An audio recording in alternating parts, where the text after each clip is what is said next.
And welcome. This is Jane Gardner, and welcome to World Domination Wednesday, or as I like to call it, Solopreneur Success Strategy. Getting to know your customer, getting to know what your customer wants, and giving it to your customer.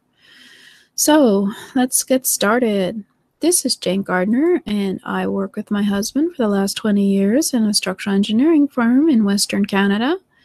And I went onto the internet about 3 years ago to help others in their business. And about a year ago, I took a personality development factors model training workshop so that I know who I am and I know who you are. Just kidding. So we'll be talking about traditional versus customer-focused selling today. We looked at it last week, but it was in a slide, so I thought I'd make a template and discuss that further side by side, much easier, and go over a preview of customers-focused selling. But right now, I want to give you some offers, and I'll just tell you what they are. You have no offer there. No offer there. Must have taken them off. Yeah, I took all my offers off because they're in the slides. Woohoo.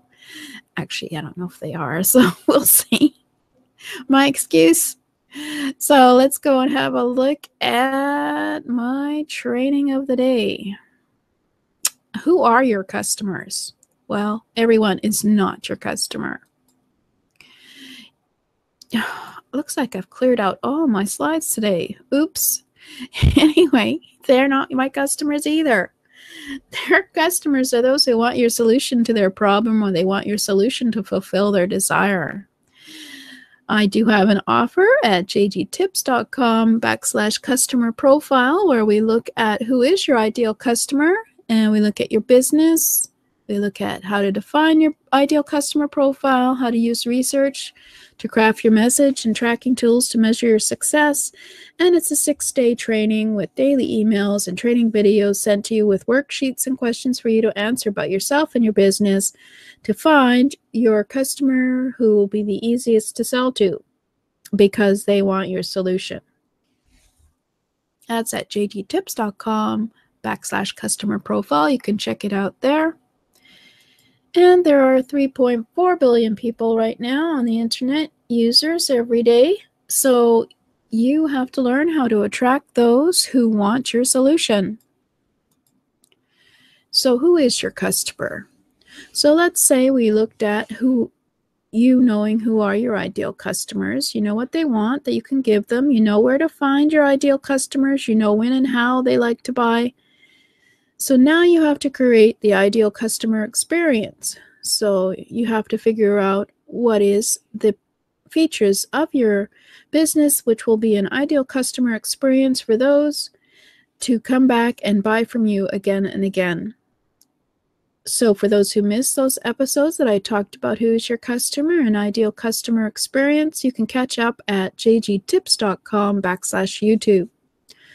But now we've been discussing converting your prospects into customers.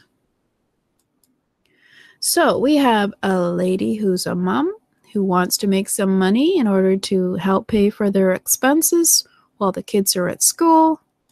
We have a mature lady who's finally decided she wants to do her passion business. And we have someone working for someone else who is wanting to get out of the rat race, I hope that's not a rude thing to say, and start her own business. They may be all your customers, depending on your product or service, and there's a secret to understanding whether a prospect can be your customer. And as I mentioned previously, I am a consulting resource group associate at CRG. They're a personality development assessment business where they developed a model that helps you understand your own buying style, selling style, as well as customers, potential customers' buying and selling style, as well as looking at your interactions with your family and friends, and their personality. It's too long to go into here, but your personal style you are born with, and then you have your culture, your environment, you have your health, you have your emotional anchors, and you have your environmental systems and social teachers, which affect your personality to make you the whole person that you are now. But in the beginning, when you were born, we were all born with four features, and depending on how we are born, and they can be a variety of levels of each of the factors in terms of your personal style. And it's too much to go into today, but according to the personality development factors model, each person has these four personal style factors in them. We all have an action behavior. We have interpersonal harmony. We also have cognitive analysis feature to our personality, and we also have expression, and we're affective personality. But everyone has them at different levels of each of those, and with all our life experiences also affecting us to make up our personality. However, there are traits to the four personal styles which can be detected, and with knowledge and training and experience, you can adapt to another person's personal style for a better relationship. Whether it's with your spouse, with your family, or whether it's at work or when you are working with a potential prospect or customer, you can learn how to adapt to their personal style. So let's have a look at what is considered the modern version of your selling process. And then I've made up a template which compares it to the traditional type of selling. But let's have a look at first, for those on audio, a customer-focused selling process. Today, it's much different than it used to be, what with the internet and being able to have an international audience and be able to sell and buy worldwide. It is becoming more of a customer-focused selling process. First of all, you receive the information on what is that the person needs. You say hello and receive the customer and find out a little bit about them. Then you discover what the customer wants and needs. You confirm the needs and wants of that customer, and hopefully you have what they need, and you make a presentation to show them that you have the solution to their needs or wants. The customer then purchases, and there's once that's confirmed that you can provide the solution to their needs or wants. And most importantly, the new feature to the customer-focused selling process is that you can follow up and have a long-term relationship with your customer to buy from you again and again, because you and the customer have developed a long-term relationship. Now, I've created a view of what it used to be in terms of selling and what it is now, and hopefully that will clear up a bit of what I was trying to say last week. So in the traditional selling version of life, it was always a short-term customer relationship. The seller would try to persuade a customer about their product and give them reasons why they should buy the product. Excuse me. I was just thinking about for example, a used car salesperson. They would then manipulate the customer in order to persuade them as well with certain ideas, with dreams, with possibilities, and then they would give them a razzle-dazzle presentation that will also persuade and manipulate the customer into getting into the idea of actually buying what the seller is selling. And they would also use canned presentations, spiels, that they'll be given from the owner, for example, on the information that they should definitely use in order to trigger an action within the customer. And then they would overcome objections from the customer, and then there would be a power close. And I'm sure we've all been involved in power closes when we go to buy a car. My apologies, but it is a very good analogy, metaphor. So that is usually either there's regret by the customer afterwards for having bought, or the customer is happy with what they bought. But either way, there is only a short-term customer relationship. And nowadays, with the customer being the focus of who you're selling to, you can develop a long-term buyer-seller relationship.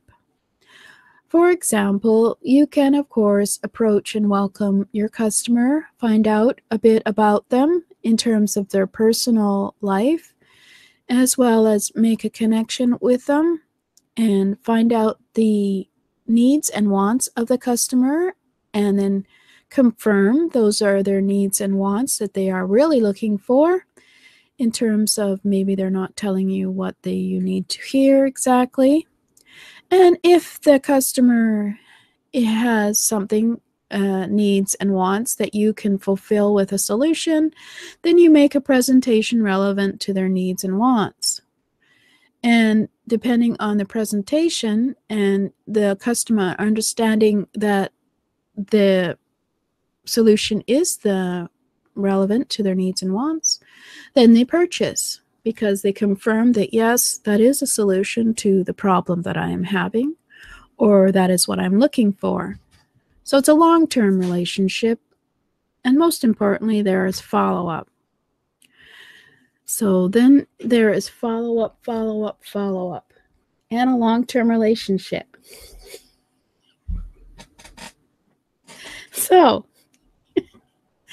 it's always important to realize that there's a long-term buyer-seller relationship now, and that knowing who your customer is can help you be more successful in your selling. So let's just briefly go over that again. I think I mentioned it previously on another show, but let's go over it again. So working with the customer, your personal way of viewing the environment around you and reacting to it is the foundation for your sales style. You have a sales style, I have a sales style, they're all different. Your sales style is unique from others. I like to be honest. Well, I mean, everybody wants to be honest, but I like to be blunt and just tell you the truth, and this is what you need, and I am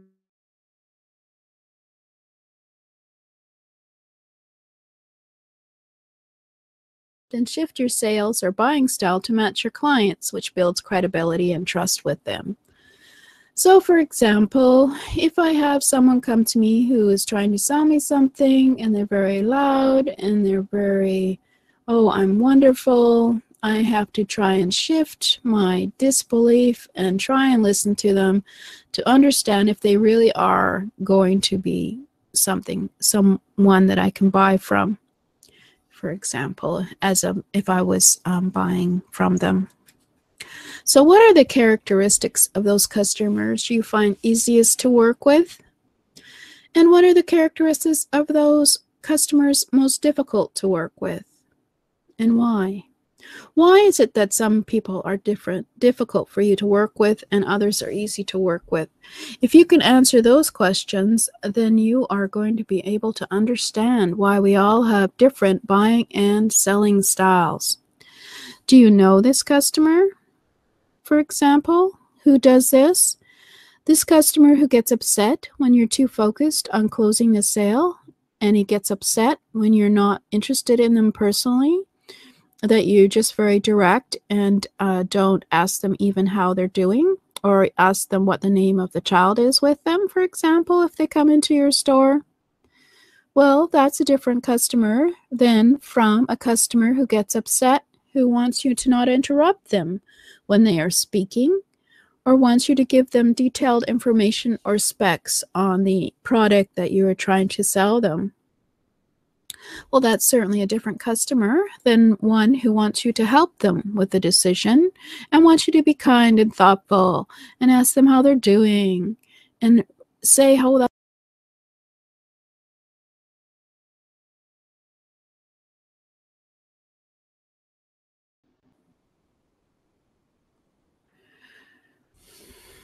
And then